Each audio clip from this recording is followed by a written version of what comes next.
Decision podcasts by the New York Prosecutors Training Institute are made possible by Resemble AI. Convert your text to voice at resemble.ai. Find this and other decisions at NYPTI Law. www.nypti.org/law. People v. Christopher Salas, decided on June 12, 2025. Salas, J. A jury convicted defendant of second-degree murder. On appeal, defendant presses two claims. First, he argues that a missing transcript of jury deliberation proceedings constitutes a mode of proceedings error under People v. Orama, entitling him to vacatur of his conviction.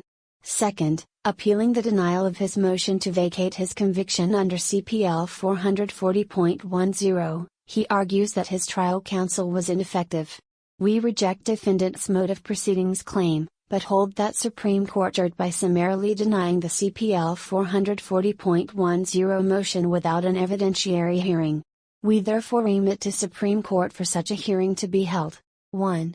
Defendant was charged with the fatal stabbing of a 20-year-old that occurred in August 2007, when defendant was 16 years old. Shortly after his indictment, the people served notice of police-arranged single photo identifications made the day after the crime. Defendant moved to suppress these identifications, arguing that they were conducted in a suggestive manner and had tainted any further identification by the identifying witnesses. Supreme Court ordered a Rodriguez/Wade hearing to determine whether to preclude the witnesses from identifying defendant as the perpetrator at trial. See generally People v. Rodriguez, United States v. Wade. Approximately 1 year after Supreme Court ordered the hearings, defendant's trial counsel took over defendant's representation from his original attorney. Years later, at the final pretrial appearance, the court asked the parties, "Are there hearings in this case?" Despite that the previously ordered Rodriguez/Wade hearing had not been held, both parties said that there were no pending hearings, and the court scheduled the case for trial. No Rodriguez/Wade hearing was held. A couple of weeks later, trial ensued, and during a pause in jury selection, the people said they were definitively not going to call the relevant identifying eyewitness to testify at trial.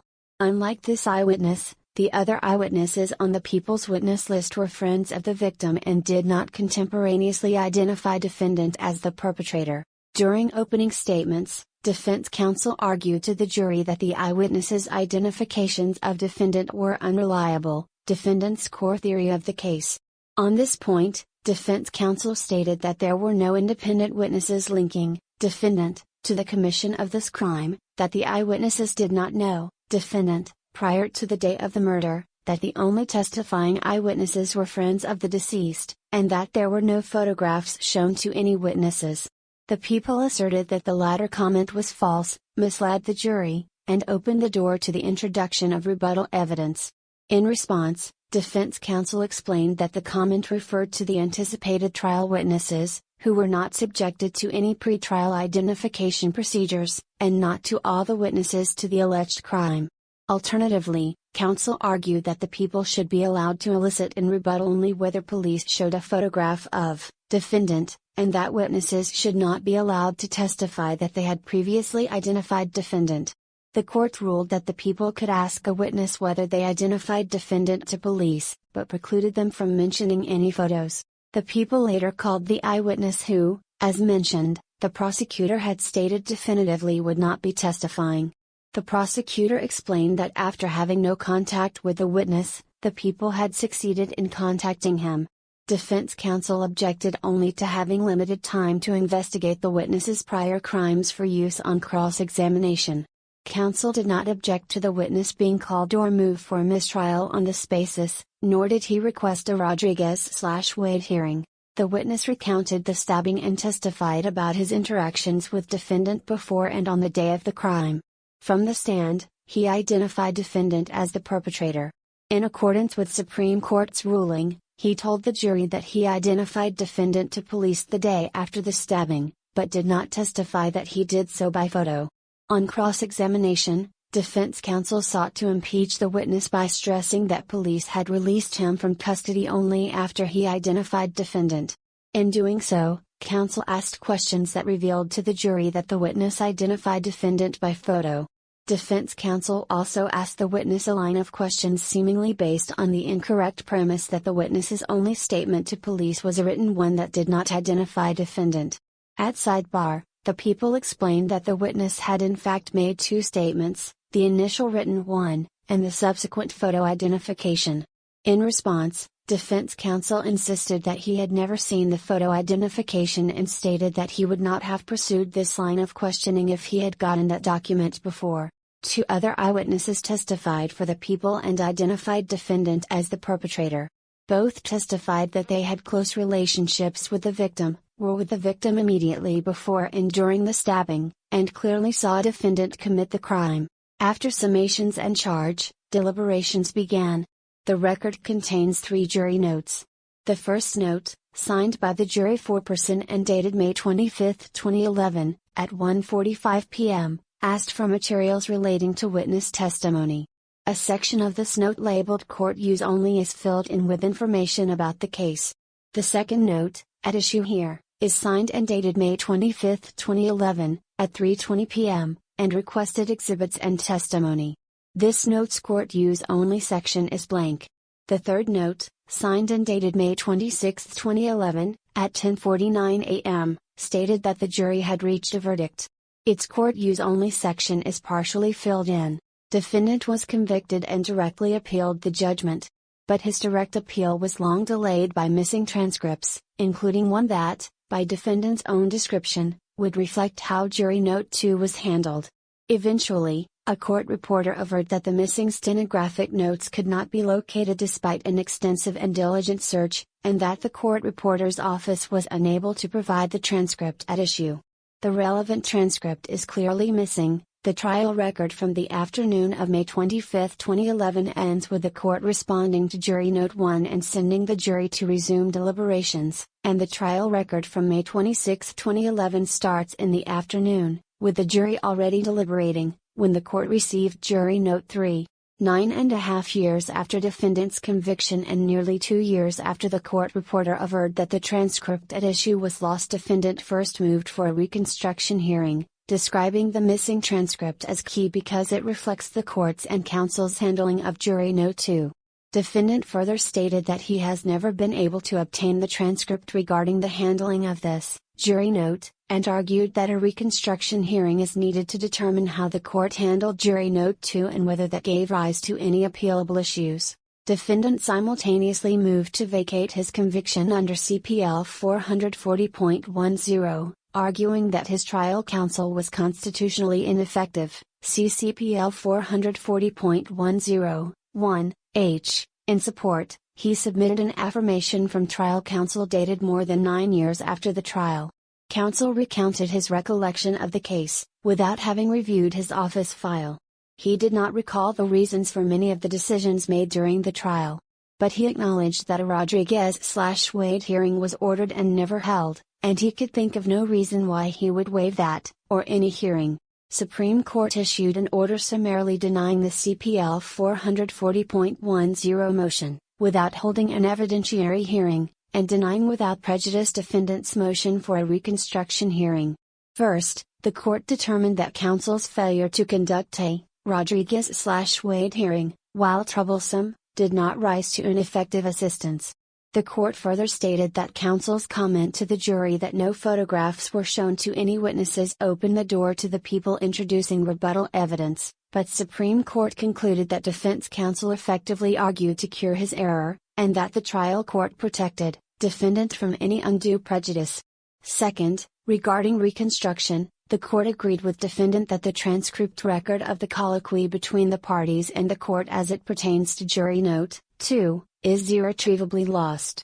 But the court held that defendant had failed adequately to show that he diligently and promptly pursued the transcript's reconstruction, see generally People v. Paris. The court therefore denied defendant's reconstruction request with leave to renew. An appellate division justice granted defendant leave to appeal Supreme Court's order and consolidated that appeal with defendant's direct appeal. Before the appellate division, defendant again argued that his trial counsel was ineffective. He further argued that the missing transcript entitles him to reversal of his conviction. Alternatively, as he did before Supreme Court, Defendant asserted that the court must remand for reconstruction, once again acknowledging that the record in this case is incomplete because trial court records regarding the handling of Jury Note 2 have been lost. The Appellate Division modified the judgment by reducing defendant's sentence in the interest of justice, and affirmed the order summarily denying defendant's CPL 440.10 motion. As relevant here, the court rejected defendant's claim that the missing transcript establishes a mode of proceedings error under ORAMA, and rejected defendant's ineffective assistance claim. A judge of this court granted defendant leave to appeal. 2. Defendant asserts that the missing transcript entitles him to vacatur of his conviction. Despite having argued below that a reconstruction hearing is required, he now reasons that the present record shows a mode of proceedings ORAMA error because it does not affirmatively demonstrate that the trial court properly responded to Jury Note 2. We disagree and hold that where a transcript of on-the-record proceedings material to a defendant's ORAMA claim is missing, the proper remedy is a reconstruction hearing, provided that the defendant's conduct evidences a good faith purpose to obtain prompt and effective reconstruction, see Pierce. Under CPL 310.30, upon receiving a request from the jury, the court must summon the jury and, after notice to both the people and counsel for the defendant, must respond to the request in the defendant's presence. Where the jury's request is substantive, these requirements are best served by following the ORAMA procedure. The request should be in writing, it should be marked as an exhibit and read into the record in the presence of counsel. Counsel should be afforded a full opportunity to suggest appropriate responses. The court should ordinarily apprise counsel of the substance of the responsive instruction it intends to give, and only then should the court summon the jury and reread the note in open court before responding to it, ORAMA. Noting that where there exist unique articulable circumstances that make the foregoing steps impractical, modified procedures that are equally conducive to participation by defense counsel are permissible. Given the importance of affording defendants meaningful notice of jury inquiries, we have held that a trial court's failure to provide such notice is a mode of proceedings error for which the defendant is entitled to automatic vacatur, see generally for example People v. Mack. We have also repeatedly held that the requisite notice must be provided on the record, see generally People v. Morrison, People v. Parker. Accordingly, reversal is required where the record suggests that the trial court followed a procedure off the record that otherwise would have complied with ORAMA, see Parker. In that circumstance, because the reversible error is the court's failure to comply with ORAMA on the record, reconstruction of what happened off the record would be futile, and therefore a reconstruction hearing is unwarranted, see Morrison. Defendant argues that reconstruction is likewise unavailable in the distinct scenario present here. We reject that contention. Notwithstanding defendant's attempt to force this case into the ORAMA rubric, the fact of the missing transcript renders inapposite the precedent involving off-the-record proceedings on which defendant relies. Unlike in those cases, here, the trial court may have fully complied with ORAMA on the record, we simply do not know one way or the other, because we do not know what transpired at on-the-record proceedings that occurred and are relevant, but that nonetheless are not transcribed. Reconstruction hearings exist for this very purpose, to determine what happened in court where the minutes of a proceeding have been lost, People v. Velazquez.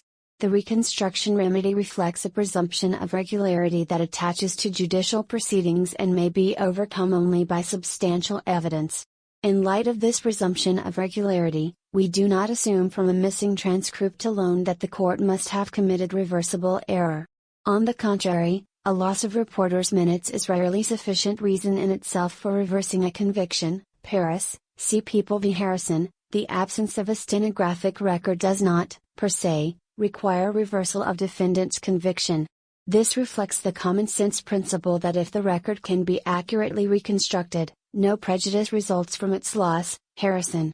Defendant asks us to flip this presumption of regularity in the ORAMA context, and to assume from the missing transcript that the trial court committed a mode of proceedings error during on-the-record proceedings.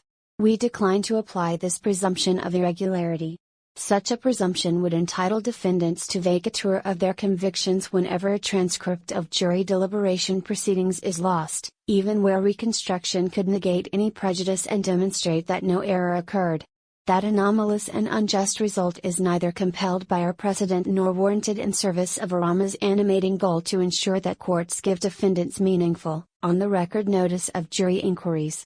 We instead apply our long-standing precedent holding that a missing transcript alone does not entitle a defendant to the extreme remedy of vacatur, but may entitle a defendant to a reconstruction hearing, see Pierce.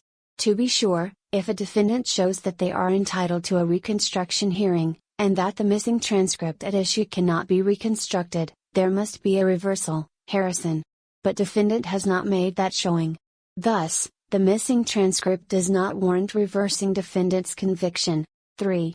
Defendant also challenges Supreme Court's summary denial of his CPL 440.10 motion claiming that defense counsel was ineffective. On the facts of this case, we hold that Supreme Court abused its discretion by denying the motion without conducting an evidentiary hearing. Under New York's ineffective assistance standard, the core of the inquiry is whether the defendant received meaningful representation, People v. Benevento. This standard assesses counsel's representation as a whole, People v. Blake, in light of the evidence, the law, and the circumstances of the particular case, viewed in totality and as of the time of the representation, People v. Baldi. The defendant bears the burden of showing both that counsel's performance was constitutionally deficient, and the absence of strategic or other legitimate explanations for counsel's challenged actions, People v. Watkins, internal quotation marks, citation, and brackets omitted. Under New York law, a showing of prejudice is a significant but not indispensable element, People v. Stultz.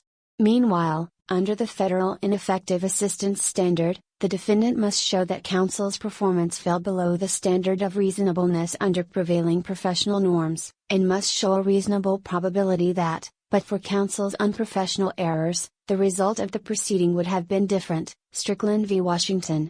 Where a defendant moves to vacate their conviction under CPL 440.10, the court must decide whether the motion is determinable without a hearing to resolve questions of fact, CPL 440.30, 1a. The court may deny the motion summarily under enumerated circumstances, including where purported facts essential to the motion are unsupported by sworn allegations that substantiate or tend to substantiate those facts, or where such a fact is contradicted by a court record or other official document and there is no reasonable possibility that the allegation is true. We review a CPL Article 440 motion's summary denial for abuse of discretion, see for example People v. Fredericks. Defendant's ineffective assistance claim cannot be decided without first resolving questions of fact. Defense counsel's affirmation, together with the trial record, suggests that counsel may have lacked a strategic or other legitimate basis for one or more of his actions relating to a witness identification testimony at the heart of the people's proof. Whether counsel in fact had such a basis for his conduct turns on factual information outside the present record that should be developed at an evidentiary hearing. We therefore remit to Supreme Court for a hearing on the motion, see People v. Tsay. Accordingly, the order of the Appellate Division should be modified by remitting to Supreme Court for further proceedings in accordance with this opinion and, as so modified, affirmed. Order modified by remitting to Supreme Court, Bronx County, for further proceedings in accordance with the opinion herein and, as so modified, affirmed. Opinion by Judge Salas. Chief Judge Wilson and Judges Rivera, Garcia, Canataro, Troutman and Halligan concur. Decided June 12, 2025. Decision podcasts by the New York Prosecutors Training Institute are made possible by Resemble AI.